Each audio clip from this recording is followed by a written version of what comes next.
yeah, success is not exciting, it's the chase. It's the chase. You get what I'm saying? It's the chase. You see me, I swear. She was way ahead of me in terms of her career. Like, I was a waste man, bro. I used to be staying at her house, waking up in the morning, bunning spliffs, ain't even showered. She's gone out, done presenting, come back, and I'm just there. We're moving it on. Welcome back to another episode of Daily Decisions. I'm calling this Comb on Cam. And the reason I'm calling it Comb on Cam is because you see right now, man is absolute trim lacking, fam. And the reason I'm trim lacking is because, well, actually a couple reasons. So we both know our friend Chantel. Her birthday was a couple weeks back, and that day that it was her birthday, I was getting a trim, but time was tight innit. I was thinking, like Alicia might not be able to get ready in time. So man will sacrifice getting a full trim because it was kind of busy in the barbers. I'll sacrifice getting a full trim. How do you sacrifice getting a full trim? Because the time was lacking. It was one of them ones where like... But you're in the chair, you get a trim. No, that's not how it worked. What happened was, I got to the... I didn't... There's a lot of reasons. I don't want to feel like I'm throwing shade at no one. But basically, I ended up leaving my house later than I would have liked because I had to kind of stay to wait for people to be ready and that. So by the time I've then gone to South, and as you know, I don't cheat on my barber, innit? So even though I live in West London now and I've lived there for years, I still go South to get a trim. Don't get twisted. Even your blood clot barber. You have to believe, you get what I'm saying? But we're going to have to bleep that. But anyway, that's not the point. So yeah, I've gone South to get a trim and there was more man in the barbers than I was anticipating. And so I'm looking at the time and I'm saying, boy, I need to leave by, I think I said 5:20 in order to try and hopefully be home by like 6:45.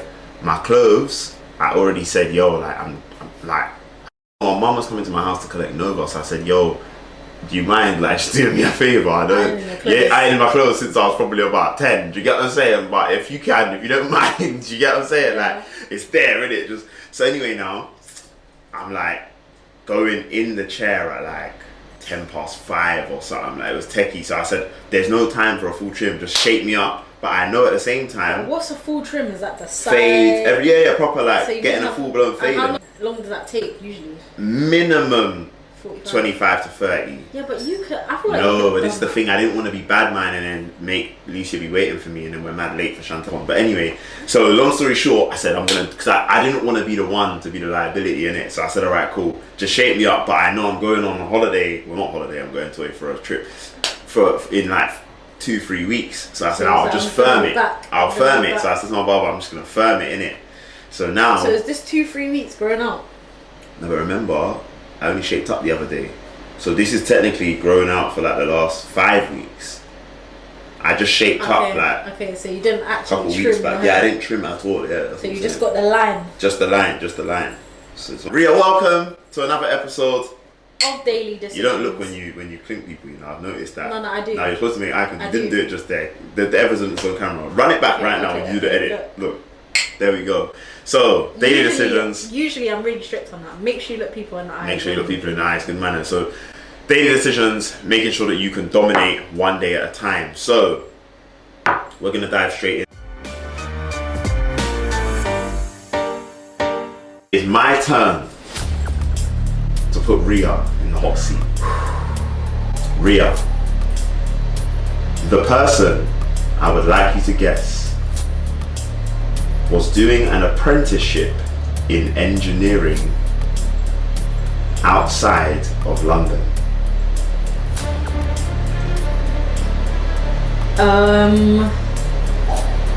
In engineering? Mm-hmm. I need another clue. This person chose to leave their apprenticeship to pursue music. I can't even ask any other clarifying questions, can I? Cannot. To do music, I feel like they have to be up and coming on the scene then, so yeah, I'm gonna need one more clue. Engineering apprenticeship. Mm-hmm. Yeah, I'm gonna need another clue. This person chose to release an EP in 2014 and in the same year did a Fire in the Booth and Fire in the Booth Cypher. Is this Dave? No, it's not Dave. This person released their debut album in 2017.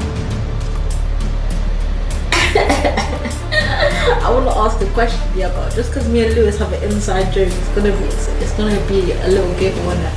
Is it Young's Teflon? It's not Young's Teflon still. It's not Young's Teflon. I feel like you're out now. I thought that's all 5, no?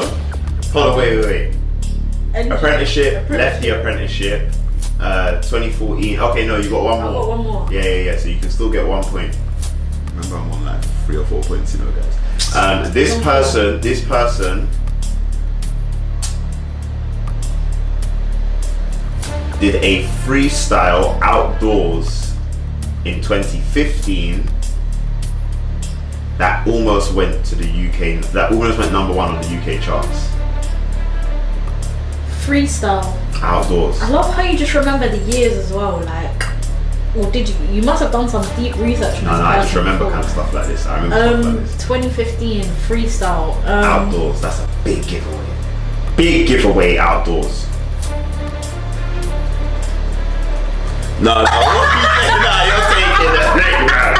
No, that's the going on. Rhea is disqualified. You know, Rhea is disqualified. I don't know. I have to give up because I don't know. Who is it? Man, try to say he's better than me. Tell my man, shut up. Hey, it's Stormzy. Come on, man, it's Stormzy. Fire in the Park. Yeah, you did apprenticeship in engineering. Oh yeah, I remember the park thing. Yeah, that's what I'm saying. Yeah, do you know tell what, my it's man, funny, shut up. I watched it, guys.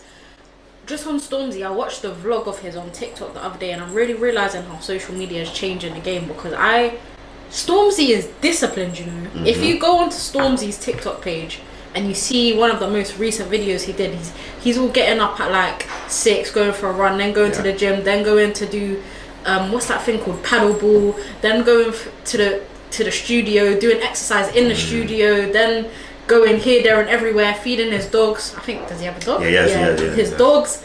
Then going to paddleball with Trunks, and like, imagine what type of day that money like that can afford you. It's not even just the money though. He's just genuinely disciplined, as she said. He's genuinely disciplined, but I can see now why he reaps the rewards. But these are why we say daily decisions, because these are decisions he's choosing to make every day. Yeah. Do you get what I'm saying? Like, he could very much do the opposite. So, for example, Stormzy had an interview on NFTR, Not For The Radio, back in, I want to say 2017, when he was releasing, I think it was when he was releasing Gang Signs and Prayer, the debut album. And one of the things he talked about is, and obviously he was with Maya Jama previously. I know they had their hiatus. I'm not sure if they're back together. Maybe they are. They are back together. But yeah, amazing. But when he was on NFTR, they were saying to him about, like, what's it like being with Maya? And he said, you have to remember, he was way ahead of me in terms of her career. He's like, I was a waste man, bro. I used to be staying at her house, waking up in the morning, bunning spliffs, ain't even showered. She's gone out, done presenting, come back, and I'm just there like a bum, bro. Do you get what I'm saying? He's like, yeah, I then built up, and people might look at it like, oh, she's got the catch. No, I've got the catch. Do you get what I'm saying? But look at his decision making back then. Not doing much with himself, bunning spliffs, just like no disrespect to people that may be your life at the moment, but it is decision making. Do you get what I'm saying? And then, as a result of poor decision making, he also lost her. Do you know what I mean? There you go. But now he's on the flip side of trying to get his life back. I'm not saying that his life hasn't, been on a trajectory of getting back in shape and all of that, but he's being intentional now. 100%. He knows what he wants. Because before he used to be tall and skinny, if we're being honest. But with a slight belly doing the something. But now, tall, built, and doing his thing. Lean. Do you get what I'm saying? Taking care of himself health wise. He looks happy. All of that kind of stuff. Do you get what I'm saying? I agree. So yeah, unfortunately, Rio gets a donut, and so that is We're that. We're coming back for the next one. Next episode, Lewis is not gonna know who You're not gonna know about this person. Alright. And you've done yourself a disservice. Cause I'm gonna make sure you don't know. But they still got to be well known, Rio. Okay.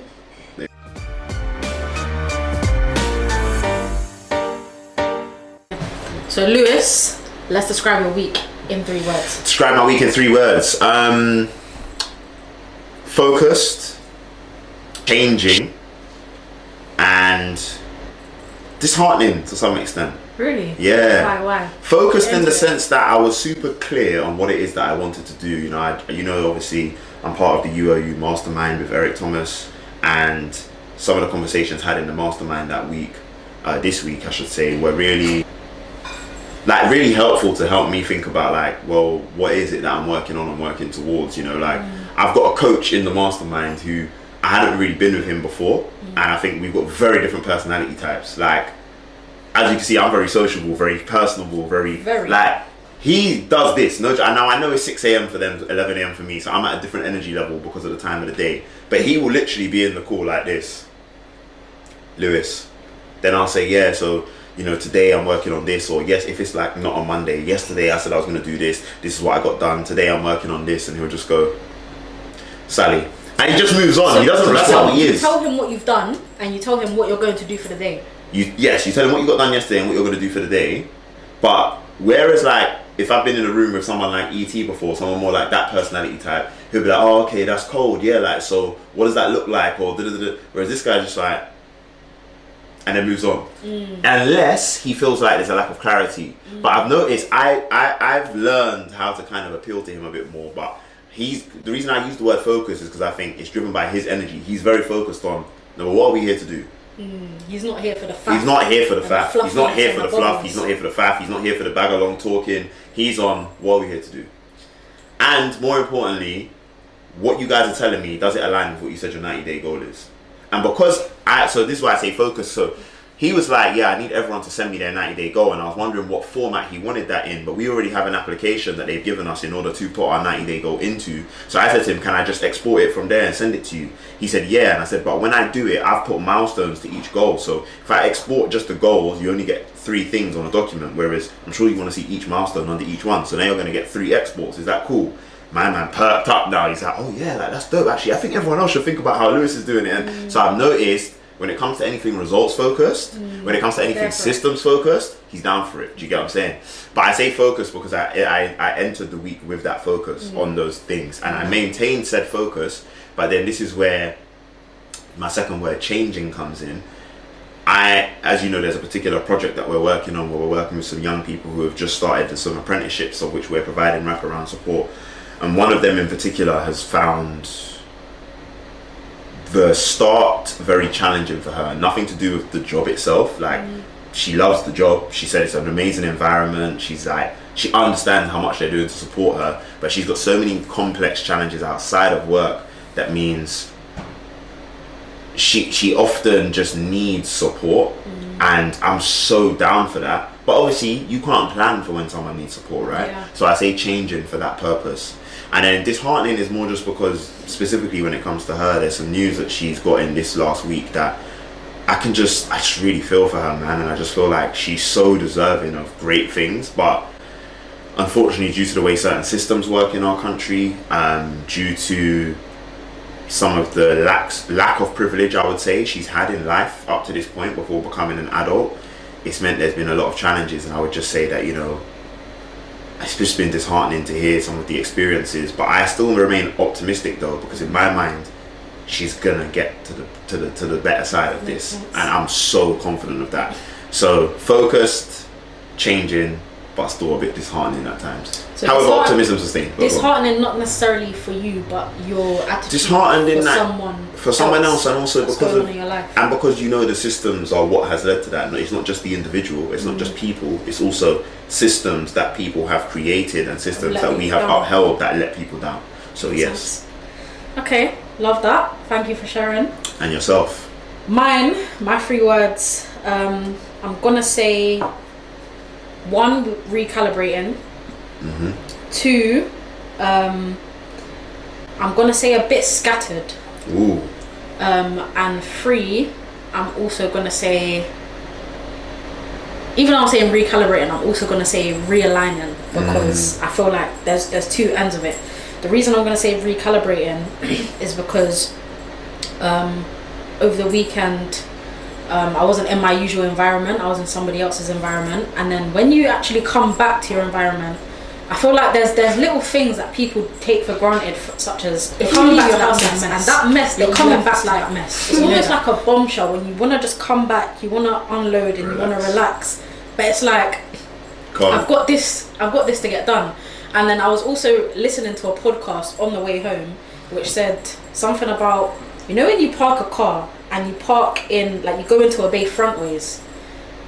That was me leaving my house in a mess, going in frontways instead of going in backways, so that I can just drive out. Reverse. You know, I never drive into spaces frontways. Never do I. But you know, Marcus does.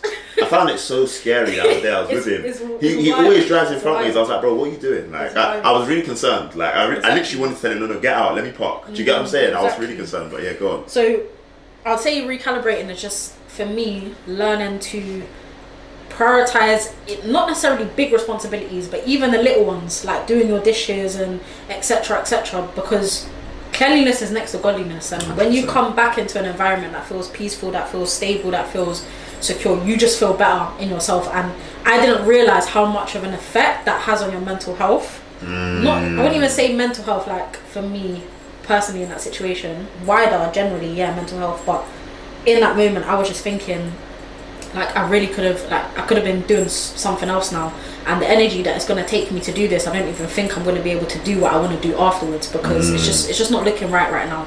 So recalibrating in terms of, like, getting myself back together, readjusting to my environment. I'm going to say scattered as well, because I don't feel like I prioritize my responsibilities for the week the way that I usually do, and the way that Lewis kindly helped me to do on Thursday, when me and Lewis have a weekly Thursday meeting, and we went through my work responsibilities the way that we used to do, which was working really well for me. So I recognise my own bias to forget certain things that may be coming up, or forget that I've just done something else, because my brain is solely wired and focused on what I'm doing in the moment. So I feel like if I do not plan out my day the way I need it to go, it's not going to go that way. So that related to my whole week. I feel like there were certain things that I needed to do that were done, but they either were done subpar or they weren't done when I needed to do them, basically. And I felt a lot of pressure in terms of trying to catch up. So organize your life, guys. Create to-do lists, and make sure you're prioritizing your responsibilities, because that pressure of trying to fit something in and cram it in last minute is not fun. It's really not fun.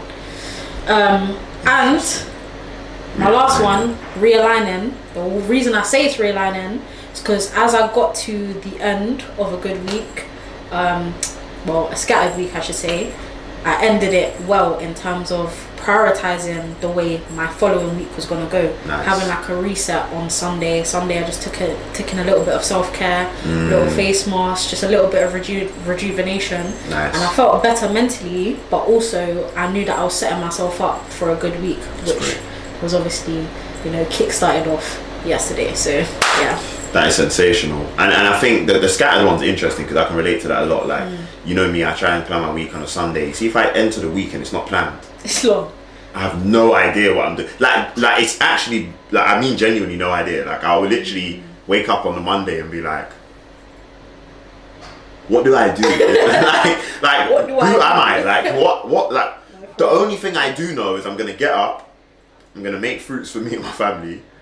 Obviously, I'm gonna do a little reading, and then I'm gonna go to the gym. But then I get back from the gym and alright, cool, I'm gonna drink bush tea, I'm gonna meditate, I'm gonna drink sea moss. But what do you do after that?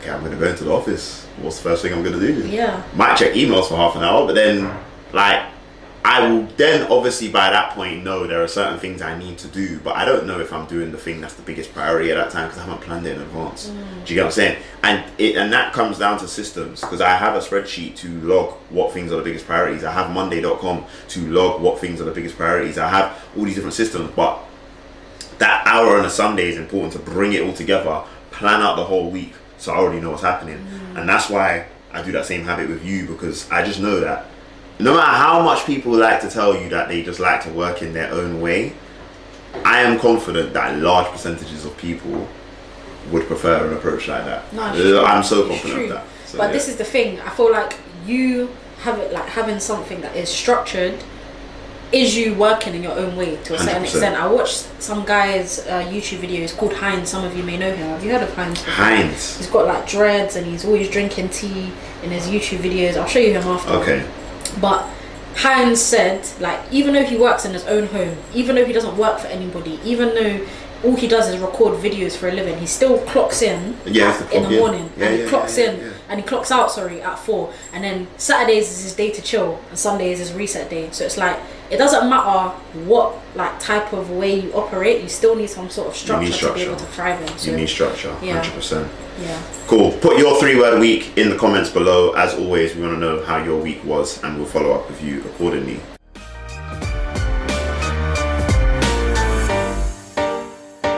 The day. Right. Decision of the day this week, family and friends. You are at an event and meet a couple of people that you feel are both interesting and also could be good relationships to have for your business or career. So you've gone to an event, you've met a couple people, you think, right, they could be kind of cool to stay in touch with for my business or career. You lot are vibes in, you're hitting it off. Do you get what I'm saying? Like, you feel like you're building a good relationship. Then they say, oh, you know what, like, we're actually thinking of going for dinner after this. I know it's a bit late, but you know what I'm saying, the event's wrapped up about 8:30, 9 o'clock. We were planning to go and grab some dinner. Do you want to come? Hold on. You got an early start the next day. So like, let's say, for example, we're going to run a program, could be a social mobility or an EDI based program, somewhere out of London, need to leave London by 8 a.m. Are you going to the dinner? To be honest, I want to say yes. I also want to say no, for obvious reasons. Yes, because I was just ranting on about structure and how you need to operate within certain guidelines. So I feel like it would be the wise decision to, you know, get up for my 8 a.m. on time, get my full 8 hours of sleep and go home. But also, I'm not gonna lie, like, certain opportunities, you can't miss out on certain opportunities, because I know a lot of the things that have happened in my life, the greatest things that have happened in my life have happened through conversations that I know if I missed that conversation, I wouldn't be in this position right now. If I didn't speak to this person or develop a relationship with this person, certain things may not be happening for me right now. I really feel like, don't sleep on relationships. Like, literally don't sleep on relationships with this scenario. Like, I would personally be going to that dinner.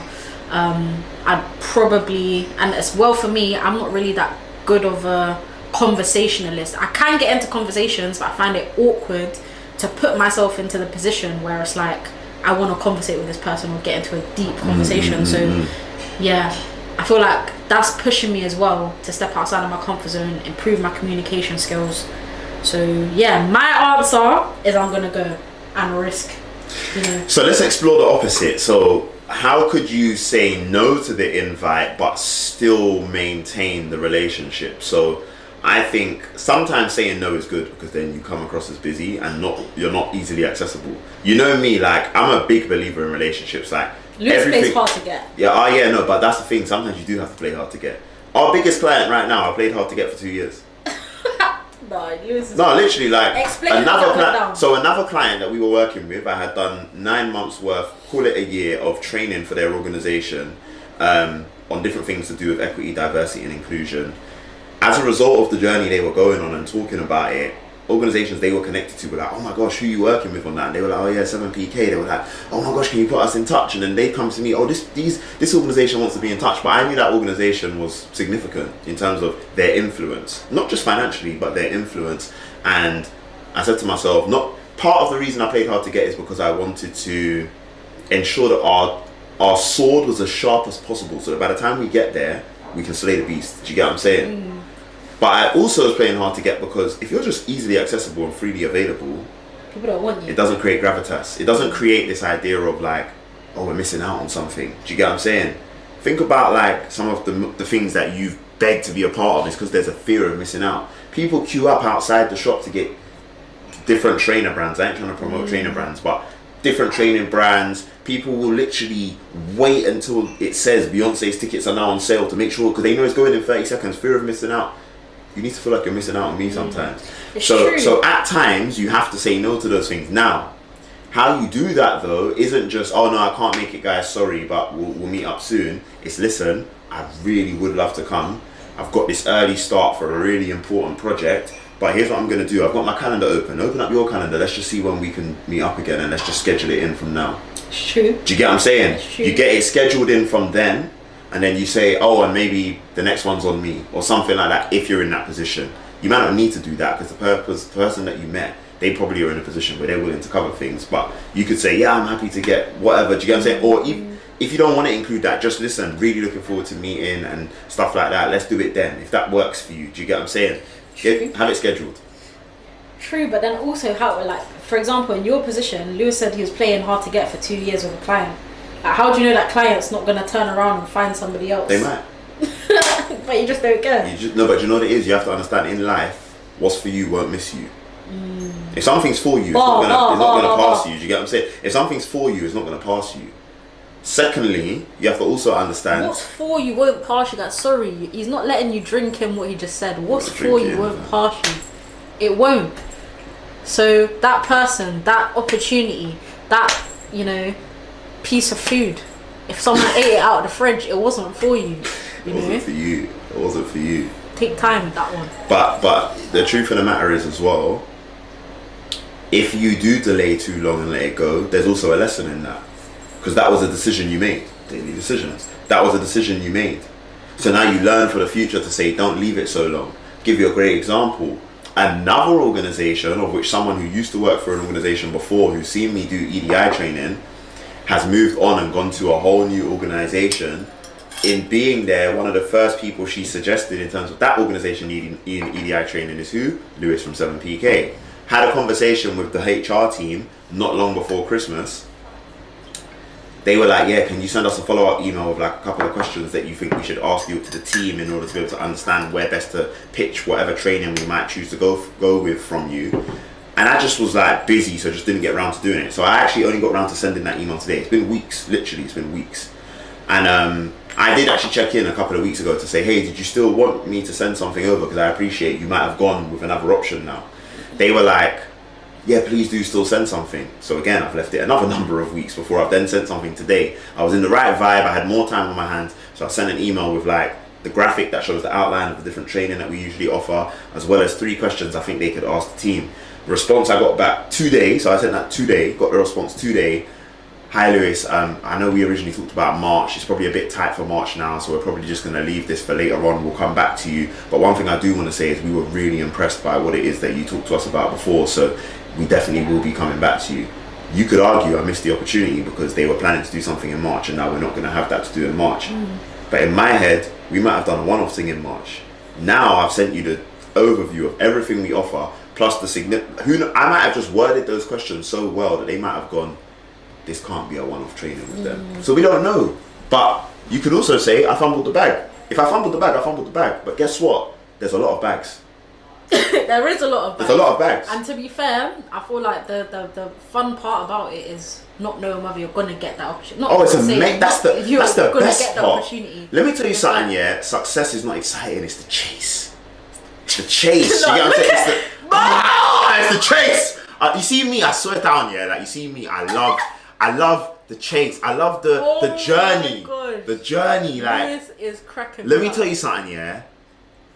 Once you've got the thing, you don't want it anymore. It's not that you don't want it anymore. You appreciate it, but the trying to get it. Do you get what I'm saying? Oh man. You know what? That raised the hairs on my spine. It's true. It's true. That's why they say, what's that saying? Absence makes the heart grow fonder. Ooh. Someone needed to hear. We're moving it on. Right.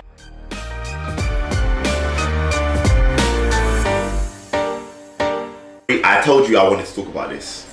Yeah. And I have a reason I want to talk about this. I think it is amazing when talent from not only the UK, but who are from London and are from specific communities, they represent certain communities, are given the opportunity to thrive at the very highest level in their particular industry, sector, pathway.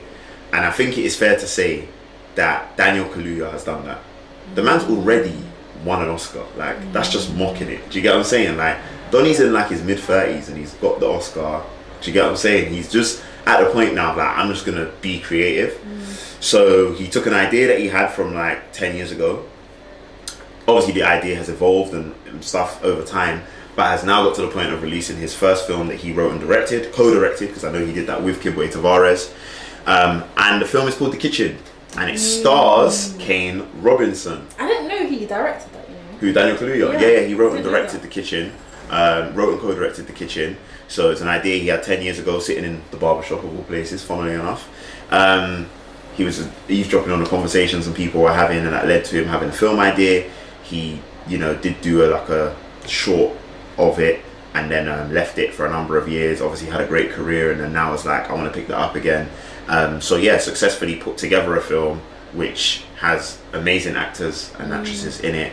He's on Netflix, so he's got the Netflix deal. Like, mad big up to him. Big up to Kane Robinson as well, to transition away from Top Boy to do something else now as well.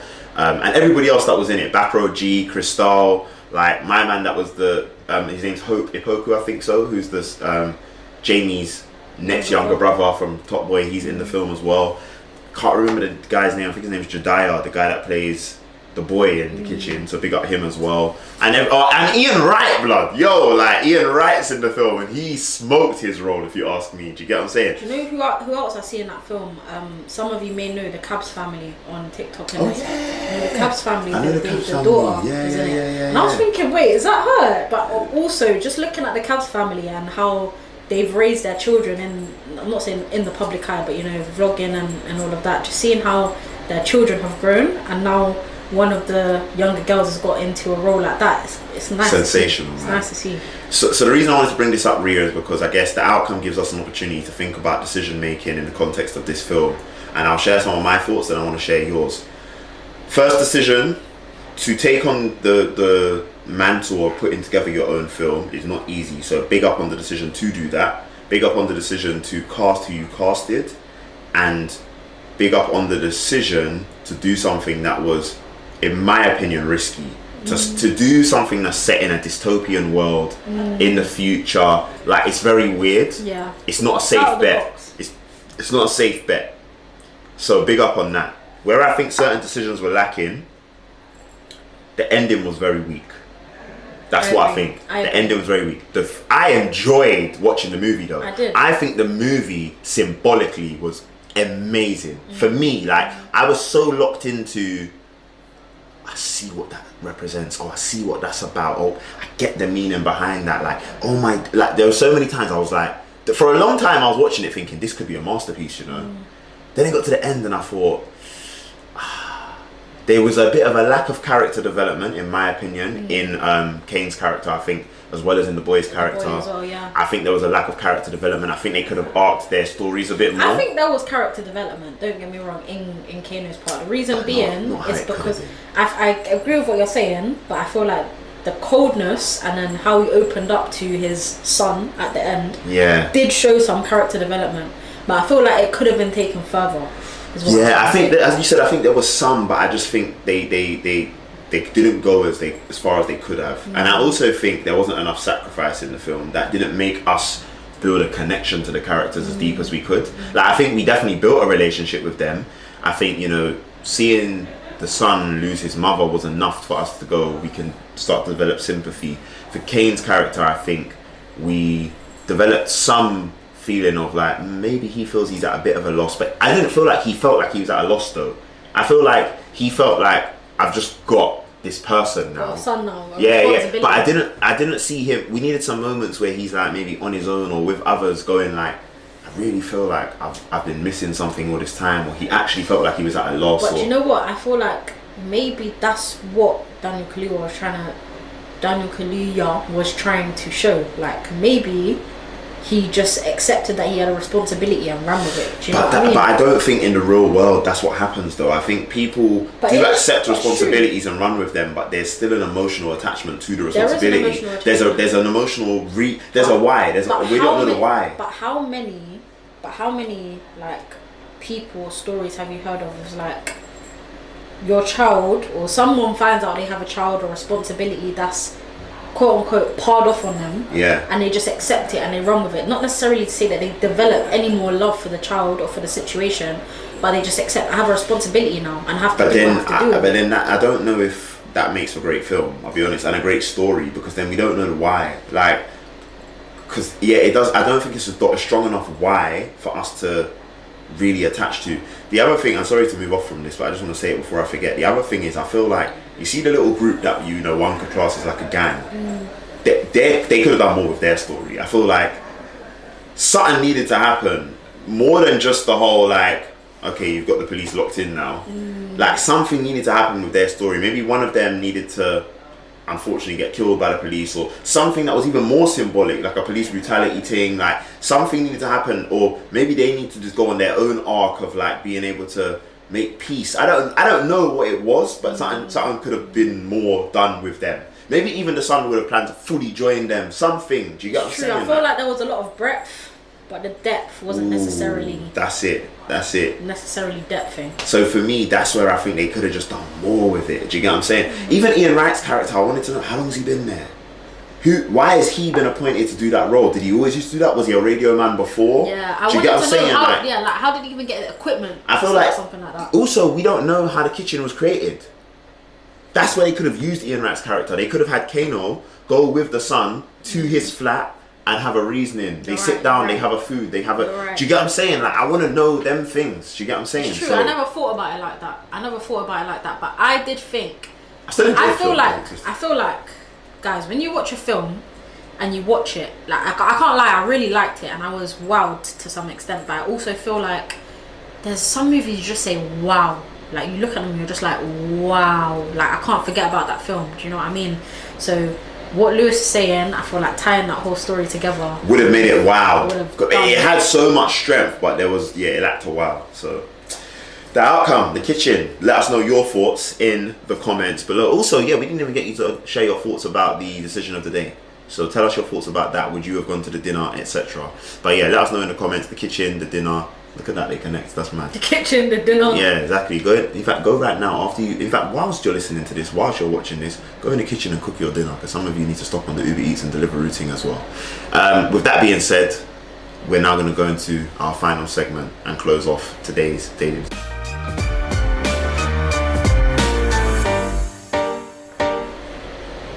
Intrusive thoughts. Why is water clear?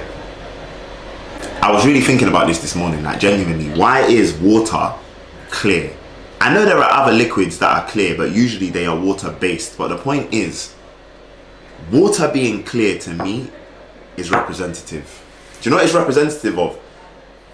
In theory, it's representative of purity, right? Because of the fact that there seems, when we look at it, to be no impurities. Do you get what I'm saying? If I take mud and I throw it in here, I take something else, I throw it in here, you could argue it has tampered with the purity of this liquid. But actually, I think water being clear is symbolic of foundation. Because when I think back to my time in science in school, when you take something and you mix it in with water, it becomes what they call a solution. You missed it. You took something that was clear. On its own, it hydrates. But you add something to it and they call it a solution. So what that means is, in our lives, we are confused because we lack clarity. We're not getting things to be see-through enough. We're not making it clear enough for us to then know how we can apply some other resources, mix that with the clarity we had, i.e. the water, and create a solution. So if you're going through a challenge in your life right now, I'm going to be real. Before you even try and take an action, I need you to pause. I need you to remove whatever impurities exist and get to clarity. Because the clarity, the transparency, the purity, combined with whatever resources you feel are available to you, that is how you're going to find your solution. And that is how you're going to move forwards. Daily decisions.